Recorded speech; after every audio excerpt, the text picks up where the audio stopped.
Hi, my name's Phil. I like talking about politics. In this video, I'd like to use the example of the hospitality sector, which has had some new data coming out to highlight how our extreme Tory Brexit compounds the problems that would naturally be causing issues for business, explaining why it is that although there are indeed global problems for trade right now, it's the country which set up trade barriers with that globe that is suffering the highest inflation and lowest growth. But first, if you'd like to be notified of daily news and politics, please subscribe to the channel and click the bell notification icon. So when it comes to discussing the impacts of Brexit, those who wish to deny it point to the fact that there's other factors at play and pretend that Brexit simply isn't a factor at all. COVID and the war in Ukraine have both taken their toll, but it has to be said no other comparable economy has such poor growth or such high inflation, with it set to get higher still next year. But hospitality is an interesting sector to look at in terms of thinking through what is a Brexit impact, what is just compounded by Brexit, what is down to something else entirely. In 2019, hospitality contributed 3% of our economic output, so its health has a significant impact on our GDP. In addition, it also employs about 7% of our workforce. It's also a sector where many of the businesses that make it up don't exactly make massive profits. I mean, like any other sector, there are always those examples that are super profitable, but most pubs, restaurants, cafes, hotels, and so on are constantly having to keep an eye on their profit margins. In other words, it doesn't necessarily take a great deal to turn them from a successful business into a failed one. It's also been rocked by every global and domestic problem we've faced in the past few years. Some businesses were hit really hard by COVID, but can survive Brexit. For some, it was the other way around. Hospitality gets hit by everything. So let's go through the main, say, what you might call non-Brexit problems, then discuss how Brexit just makes it worse. So first, COVID. Now, during lockdowns, most hospitality obviously had to completely shut down. Even since restrictions have been lifted, they're struggling to get the same number of customers. I'll be honest, I'm not going to be going to pubs or restaurants or even weekends away as much as before. You know, we don't have very good risk mitigation attitudes to COVID in this country, or to anything really. And so I see non-essential trips to hospitality venues as particularly high risk. You know, I'm not alone either. Second, the costs and supplies of food and drink have been a problem. A great deal of this is Brexit, but the war in Ukraine is also taking its toll on food prices. Now, if you're serving food and that food is more expensive and maybe even less fresh, or if your deliveries are less reliable, you've got a problem. At the very least, there's a good chance you'll be under pressure to put your prices up. But in a cost of living squeeze, which is affecting even middle income earners, that risks putting off your customers. Third, cost of energy. Now, we talk a lot about the unaffordable cost of energy for domestic users, but businesses don't even have a cap on prices. In the new year, we're expecting household bills to be never mind the new year, in a few weeks, over 3 times as expensive as they were this time last year. But business users are facing bills like 6 times, 7 times, even 8 times higher. I recently referred to a business that said, that this was the final straw for them, that they were relocating to the Netherlands where energy prices are capped for business.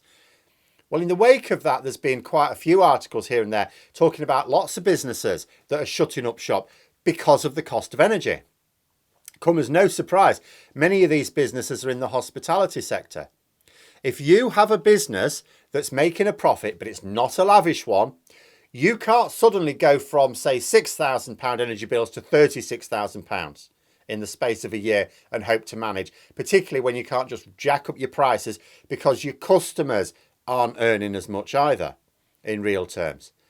This is a trading environment. You can't just put up prices because your service is non-essential and your customers are feeling the squeeze as well.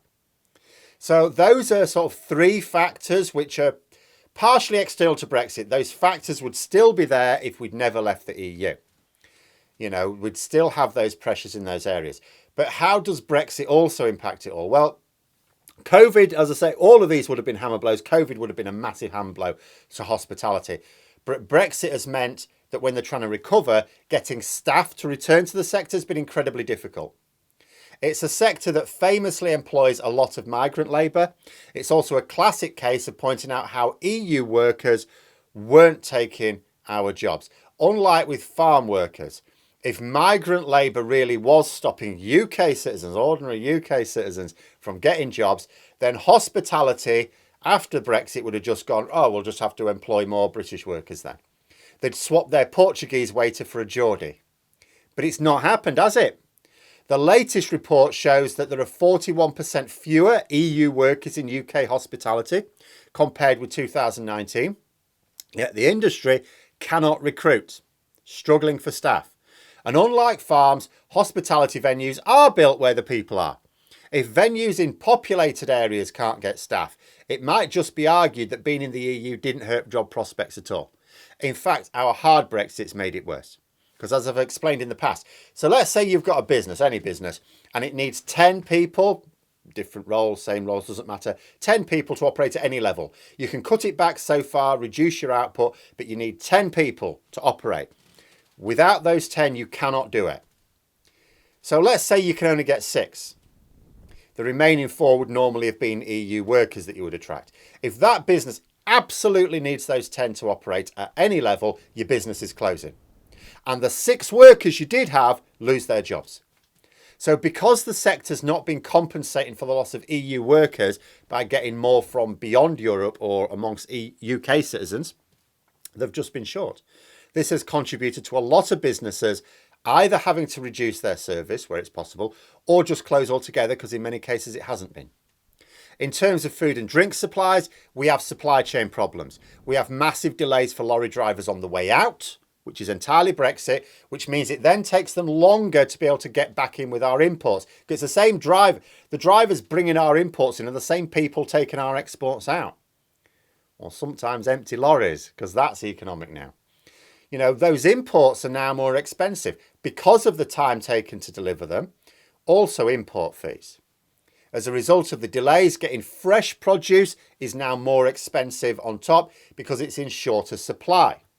So businesses face at times unreliable deliveries, more expensive deliveries, and sometimes have to change what they're getting delivered due to shortages.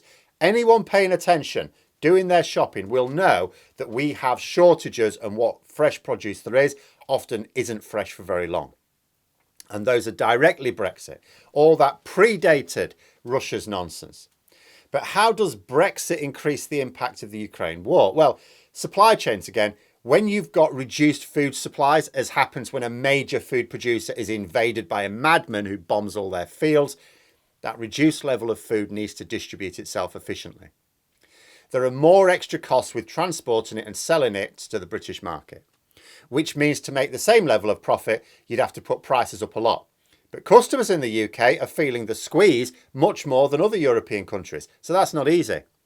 It's just more profitable to sell it to EU customers. No extra costs associated with difficulties in carrying out deliveries once it's left Ukraine. This is partly why you're seeing lots of British holidaymakers noticing that their local EU supermarket, they're going abroad, they're going to local shops in the EU, they're noticing it's fully stocked with fresh produce. Then they come back home and it hits them. The much poorer selection that maybe crept up on them that we have here. Then there's the cost of energy. Well, this is largely down to fuel supplies, and those are largely down to non-Brexit issues, aren't they? Yes. But removing ourselves from the energy single market means that we have to pay more, especially when supplies are tight again everywhere. Last month, for a very brief period, we were paying Belgium over 5,000% more than normal for energy to prevent a blackout in London. It wasn't a huge amount of energy, and it wasn't for very long, but it highlights the vulnerability of shutting ourselves off from a large market.